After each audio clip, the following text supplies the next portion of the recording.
তো ভাই সাহেব, আপনার কাছে নতুন ভাড়াটিয়া দিলা, ভাড়াটিয়া অবস্থা কেমন, কিরকম লাগতেছে? দিছো তো ভালোই, কিন্তু একটাই না একটু সমস্যা আছে। সমস্যা? কি সমস্যা? আমার একটা নাতি আছে, না বলে টুনি, একটু দুষ্ট টাইপের, বুঝছো?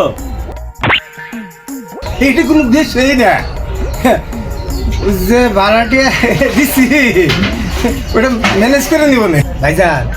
আপনার এই নাতিনটারে একটু দোকান যাইবো।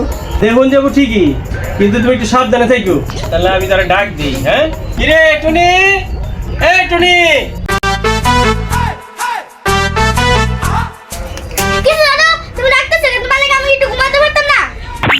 বাবা রে বাবা, শেরির দাদু তো দি ঠিকই কইছে। এইদিকে উঠে আছে।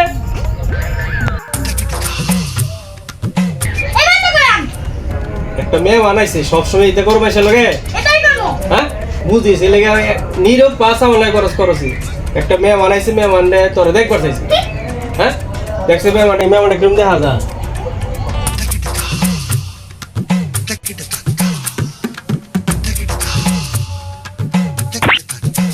ও মাই গড, ইচির তো দি বাবা বিরাট পাওয়ার।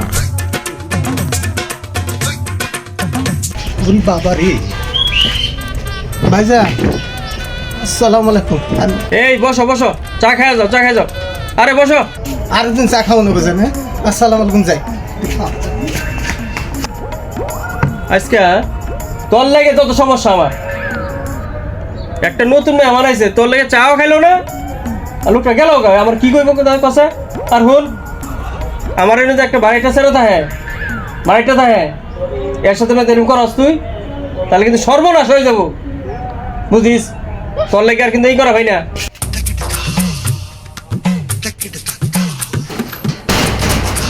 শরীর যন্ত্রণা আমার আর ভাল লাগে না, আর সহ্য হয় না।